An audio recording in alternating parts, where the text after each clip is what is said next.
রহিম। প্রতিবারের ন্যায় মাইক্রোফোন সৃষ্টির উপর নতুন একটি অধ্যায় নিয়ে আমি হাজির হলাম। আজকের প্রতিপাদ্য বিষয় হচ্ছে সার্ভিস চার্জ রিবেট নিয়ে।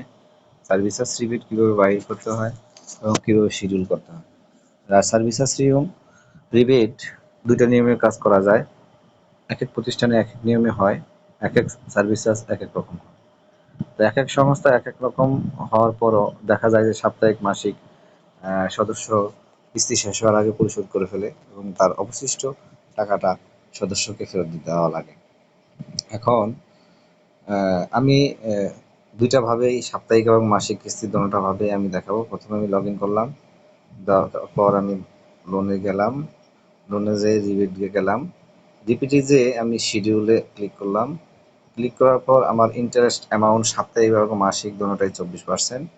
আর আমি যদি মাসিক কিস্তি দেখাই 1 বছর মেয়াদি, তাহলে 12 মাস, আর কিস্তি পরিশোধ হচ্ছে 11। তাহলে আমি টাকার সংখ্যা দেখাবো, এটা 10,400। আমি 1 লাখ টাকা দেখাবো, শো করলাম। শো করার পরে আমার 11 মাসের সুদ হবে। সে মনে করেন 7টা কিস্তি দিয়ে জমা দিতে আসছে। তো 7টা কিস্তির পরিবর্তে থাকে কটা? 8, 9, 10, 11, 4টা কিস্তি। 4টা কিস্তি, একটা কিস্তি অগ্রিম রেখে আমি 9 কিস্তি থেকে দেবো। 3 কিস্তির উপর রিবেট দেবো 622 টাকা। 622 টাকা সদস্যকে আমি ফেরত দিয়ে দেবো। তো এখানে কথা হচ্ছে যে এটা হচ্ছে মাসিক কিস্তির ধরন এবং সাপ্তাহিক কিস্তির ধরনটা হচ্ছে এরকম। এখানে 12 মাস 1 বছর, তাহলে আমার 46 কিস্তিতে যাওয়ার কথা। 46 কিস্তিতে সে যদি যাইলে আমরা প্রথমে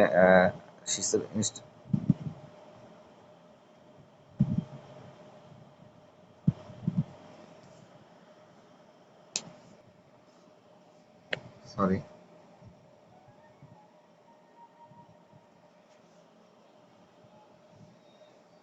46 কিস্তি, 46 কিস্তির মধ্যে 30 কিস্তি সে দিয়ে দিছে। 30 কিস্তির পর 1, 2, 3, 4, আমি 34 কিস্তি পর্যন্ত ধরে 35 কিস্তিতে রিপিট করবো, তাহলে 700 টাকা সে ফেরত পাচ্ছে।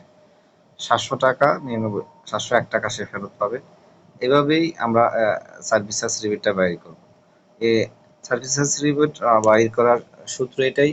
বাহির করার পর এটা আবার লোন পোস্টিংয়ে যদি যাই, আমি লোন পোস্টিংয়ে যাই, আমি লোন রিবেটে যাবো, যে লোন রিবেটে যাবো, অ্যাড দেব, সদস্য কোড দিয়ে সার্ভিস চার্জ রিবেটটা ফেরত দিয়ে সেভ দিয়ে দেব। তারপরে আমার রিবেট দেওয়া পরিশোধ হয়ে যাবে। আজকের প্রতিপাদ্য বিষয়টা হচ্ছে এটাই, শর্ট ভিডিও তৈরি করলাম। আশা রাখি যে মাইক্রোফোন সৃষ্টির উপর যে সকল বন্ধুরা কাজ করতেছে তাদের জন্য একটা সহজ বিষয় হবে এবং শিক্ষণীয় বিষয় হবে। ধন্যবাদ সকলকে। পরবর্তী ভিডিও নিয়ে আবার আসবো। আল্লাহ হাফেজ।